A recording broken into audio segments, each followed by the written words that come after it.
geste de toi viendra mon secours.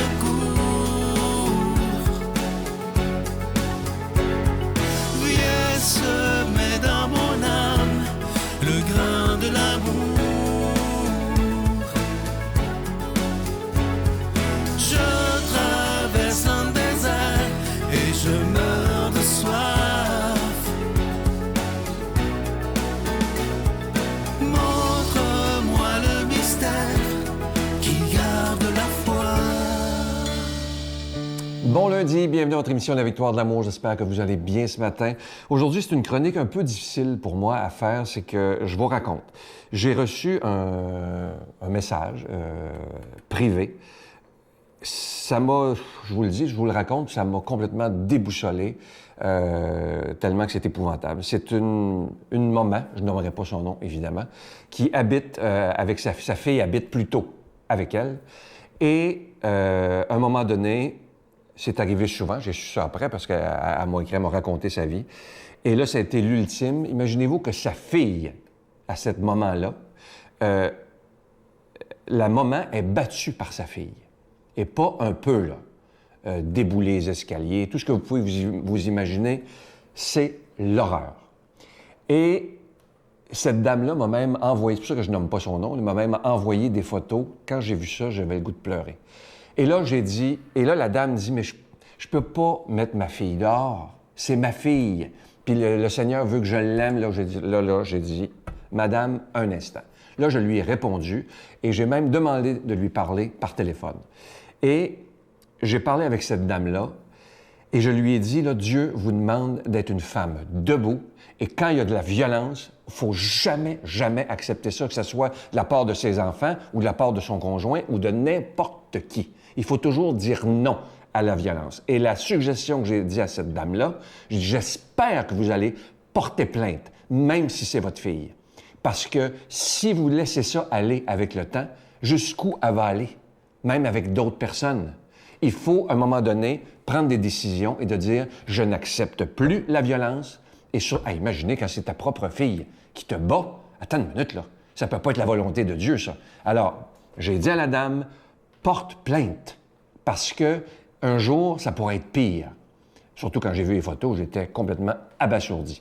Alors, ce que je veux vous dire aujourd'hui, si vous vivez de la violence chez vous, tu sais, à un moment donné, il y a une dame qui m'écrit, elle dit « Mon mari est très violent avec moi, mais je veux pas divorcer parce que je suis catholique. » Attends une minute, là.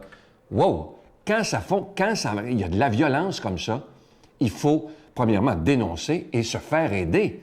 Parce qu'à un moment donné, on peut pas rester avec quelqu'un qui est dangereux pour nous. C'est pas la volonté de Dieu, ça, là, mais pas du tout. Surtout quand la personne veut pas se prendre en main et continue, dit toujours que c'est la faute de l'autre, la faute de l'autre. Alors, ça, c'est comme un mythe qu'il faut arrêter. On ne doit jamais accepter dans nos vies la violence, qu'elle soit verbale, qu'elle soit physique, qu'elle soit de n'importe quel ordre. C'est pas à cause qu'on est croyant, qu'on est stupide, puis qu'on va accepter ça. Il faut jamais, jamais, avec un grand J, accepter la violence. Il faut la dénoncer. Et ça, c'est très, très important, parce que moi, j'en reviens pas. Et le cas que je vous conte ce matin de cette dame-là, c'est pas unique. Je suis certain qu'il y a des gens qui vivent ça beaucoup plus qu'on pense. Je me souviens d'une fois, et puis je vais arrêter après, parce que je pourrais en parler toute la journée. Une dame m'avait dit que son fils lui avait dit que s'il lui donnait pas tant d'argent par semaine pour sa drogue, il la reniait. Puis elle me disait, oui, mais je veux pas perdre mon fils. Mais oh, attends une minute, prenez la décision de ne plus lui donner d'argent pour sa drogue, évidemment. Vous allez lui rendre service. Il va peut-être vous détester sur le coup, mais avec le temps, il vous dira merci. Notre Père qui es aux cieux, que ton nom soit sanctifié, que ton règne vienne, que ta volonté soit faite sur la terre comme au ciel. Donne-nous aujourd'hui notre pain de ce jour. Pardonne-nous nos offenses, comme nous pardonnons aussi à ceux qui nous ont offensés. Et ne nous laisse pas entrer en tentation, mais délivre-nous du mal, car c'est à toi qu'appartiennent le règne, la puissance et la gloire pour les siècles des siècles. Amen. Je continuerai à croire, même si tout le monde perd espoir. Je continuerai à aimer, même si les autres parlent de haine. Je continuerai à construire, même si les autres détruisent. Je continuerai à parler de paix, même au milieu d'une guerre. Je dessinerai des sourires sur des visages en larmes et je tendrai les bras à ceux qui se sentent épuisés. Oui, je continuerai à croire. Je suis tellement content de vous parler de ce magnifique cadeau du mois de janvier, une belle façon de commencer l'année 2023, une belle exclusivité de la Victoire de l'amour. Il s'agit d'un chapelet en bois d'olivier, mais là, écoutez-moi bien, c'est pas un chapelet comme on est habitué de voir, c'est le chapelet du chemin de croix de la vie de Jésus. Donc, c'est tout à fait original. On ne le prie pas de la même façon. Vous allez recevoir la façon de prier le chapelet de la vie de Jésus, du chemin de croix. Et je vous rappelle qu'il est en bois d'olivier. Il est fait à la main par des religieuses à Mexico qui sont tellement heureuses de faire ça pour nous parce que, évidemment, qu'on les paye pour le faire, mais eux, ça leur permet d'aider des plus pauvres à Mexico. Alors, c'est fait dans la prière. Ce chapelet, il est déjà béni et vous le recevrez avec un don de 25 $, et si vous en voulez deux, avec un don de 40 $. Je vous donne l'adresse. La Victoire de l'amour, case postale 120, succursale Boucherville à Boucherville, le J4B 5E6. Je vous la redonne. La Victoire de l'amour, case postale 120, succursale Boucherville à Boucherville, le J4B 5E6. Également par téléphone, par carte de crédit du lundi au vendredi de 8h30 à 16h30 dans le 514-523-4433, 523-4433 ou sans frais le 1-888-811-9291, 1-888-811-9291 et aussi sur notre site Internet, le www.lavictoiredelamour.org. Et je vous rappelle que lorsque vous faites votre don par Internet, ne soyez pas inquiets. Notre site, il est sécurisé, donc c'est sécuritaire, rapide et efficace. Je vous rappelle le cadeau du mois, le chapelet tout à fait spécial en bois d'olivier, et c'est le chapelet du chemin de croix de la vie de Jésus, et il est fait à la main. Merci de tout mon cœur.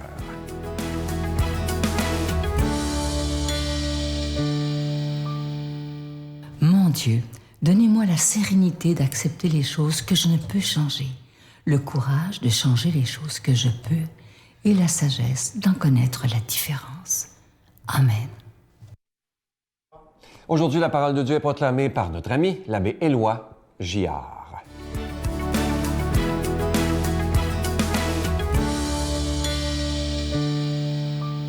Bonjour les amis, bon matin. Hey, puis-je vous souhaiter la meilleure des années?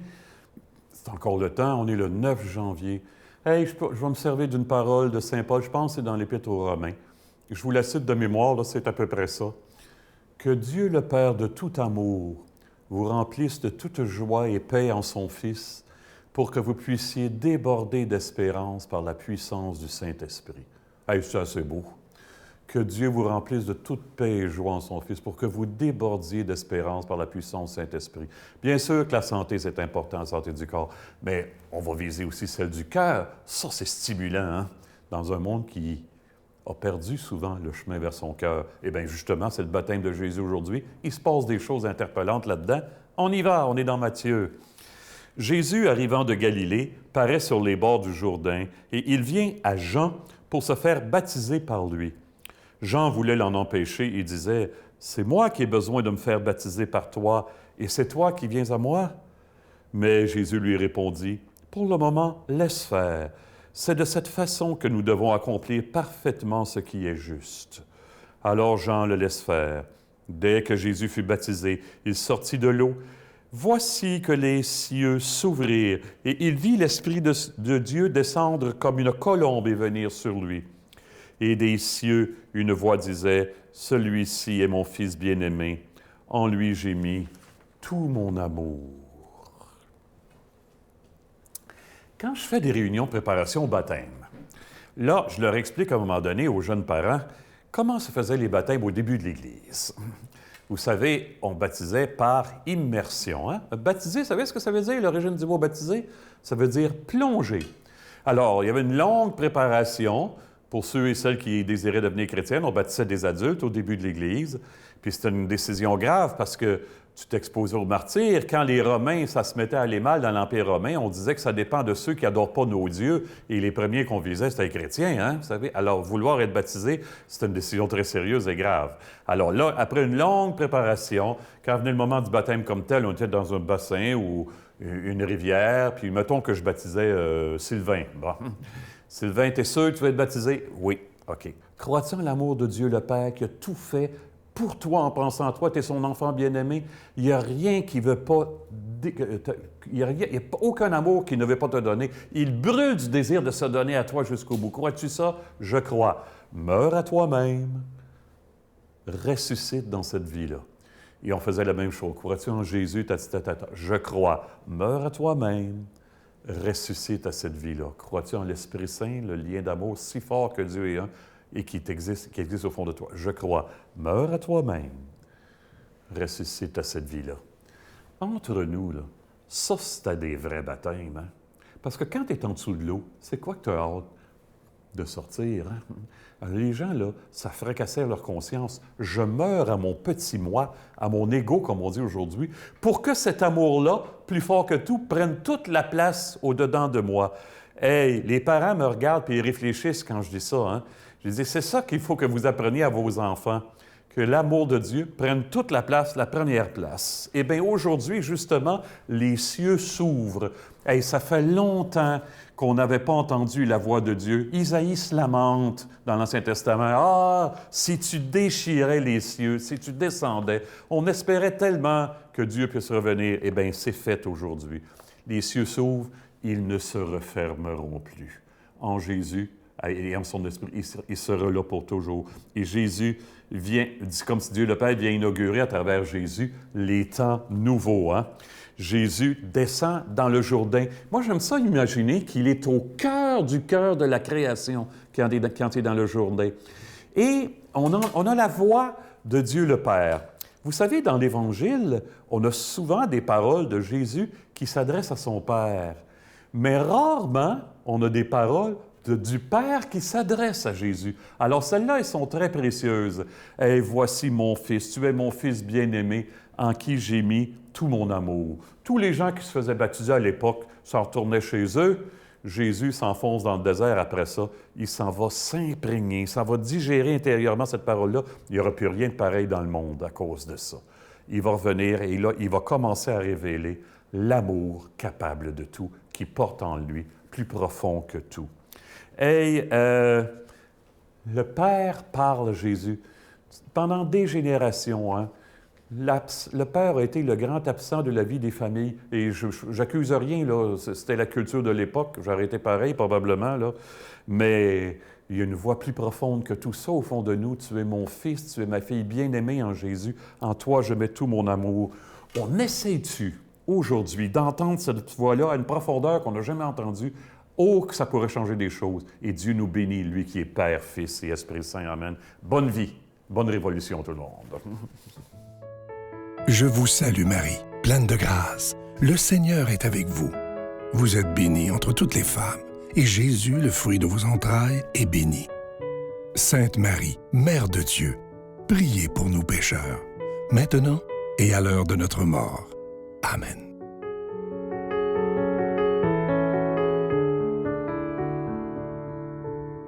Je suis tellement content de vous parler de ce magnifique cadeau du mois. On en est très fiers. Il s'agit d'un chapelet spécial. Premièrement, il est en bois d'olivier.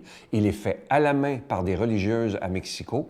Et c'est le chapelet du chemin de croix, des 14 stations du chemin de croix de Jésus. C'est absolument original et ça vient avec un dépliant explicatif comment dire ce chapelet. Alors, vous allez le recevoir quand vous allez le commander, bien entendu. Alors, je vous rappelle que c'est en bois d'olivier. C'est fait à la main par des religieuses. C'est pas fait dans une grande usine, là. Non, c'est fait dans la prière par des religieuses. Et c'est le chemin de croix, les 14 stations du chemin de croix de Jésus. Alors, c'est très, très original. Il est très, très beau, je dois vous dire.